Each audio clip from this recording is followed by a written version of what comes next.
মাত্র ১৮০ টাকায় যদি আপনারা খেতে চান এরকম বাটার নান এবং চিকেন চাপ তার সাথে আনলিমিটেড মেয়োনিজ, তাহলে আপনাদের চলে আসতে হবে আতাইকুলার 7 বার রেস্টুরেন্টে।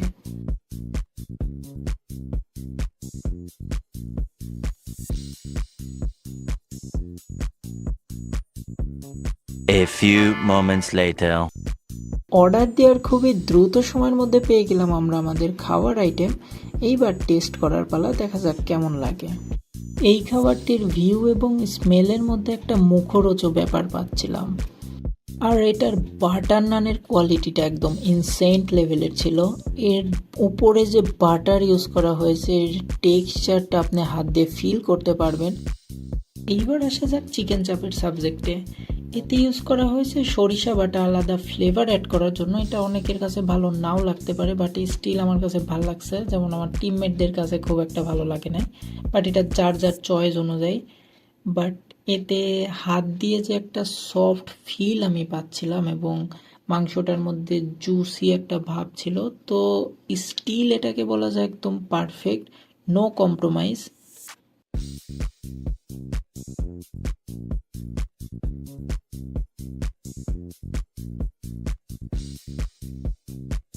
মেয়োনিজ, হ্যাঁ মেয়োনিজটা আমার কাছে ভালো লাগছে। আর সবচাইতে বড় কথা, মেয়োনিজ শেষ হওয়ার পরেও আপনারা আবার নিতে পারবেন, এই জিনিসটা আনলিমিটেড। আমি রেস্টুরেন্ট কর্তৃপক্ষের কাছে এটা দাবি করব যে এই জিনিসটা এরকমই যেন থাকে, চেঞ্জ না করা হয়।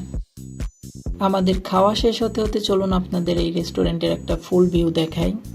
আপনারা যারা ছবি তুলতে আগ্রহী তাদের জন্য এই জায়গাটা পারফেক্ট হতে পারে, কারণ এখানে লাইটিং ডেকোরেশনটা অনেক সুন্দরভাবে ম্যানেজমেন্ট করা হয়েছে।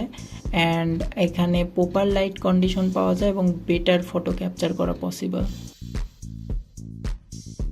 আর এই জায়গাতে রেস্টুরেন্টের সকল রান্নার কাজগুলো করা হয়।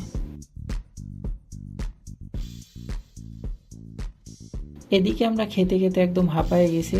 আর একটা কথা আপনাদের বলা হয়নি, সেটা হচ্ছে আমরা 3 জন মিলে কিন্তু 2টা নান নিয়েছিলাম। এটার সাইজ এতই বড় ছিল যে আমরা 2টাও খেয়ে শেষ করতে পারতেছি না, এরকম একটা অবস্থা। তো সব মিলে আমার মনে হয়েছে একদম ভ্যালু ফর মানি।